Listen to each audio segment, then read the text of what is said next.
আসসালামু আলাইকুম প্রিয় দর্শক, 2025 সালে বাংলাদেশ এবং পশ্চিমবঙ্গের বৃষ্টিপাত নিয়ে গুরুত্বপূর্ণ আপডেট নিয়ে হাজির হয়েছি।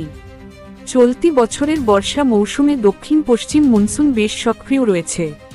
বাংলাদেশ ও পশ্চিমবঙ্গের উপকূলীয় এলাকায় ইতিমধ্যে একাধিক নিম্নচাপ সৃষ্টি হয়েছে এবং তার ফলে বেশ কিছু এলাকায় ভারী থেকে অতি ভারী বৃষ্টিপাত রেকর্ড হয়েছে।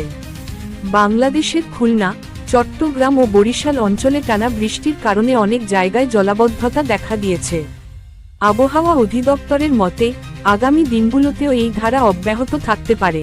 বিশেষ করে উপকূলীয় অঞ্চলগুলোতে নতুন করে নিম্নচাপ সৃষ্টি হলে সেখানে অতিরিক্ত বৃষ্টিপাত হতে পারে। এদিকে পশ্চিমবঙ্গে, বিশেষ করে দক্ষিণবঙ্গের কলকাতা, হাওড়া ও উত্তর ও দক্ষিণ 24 পরগনায় বৃষ্টির পরিমাণ স্বাভাবিকের চেয়ে কিছুটা বেশি দেখা যাচ্ছে।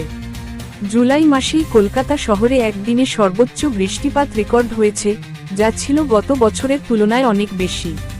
আবহাওয়া দপ্তরের 15 দিনের পূর্বাভাস অনুযায়ী, বাংলাদেশ ও পশ্চিমবঙ্গে এখনও একাধিক বৃষ্টিপ্রবণ দিন অপেক্ষা করছে।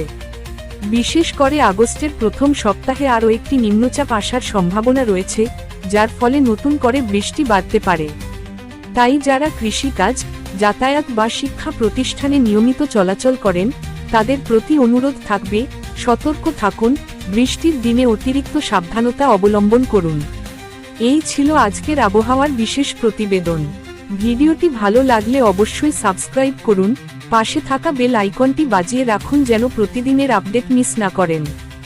ধন্যবাদ।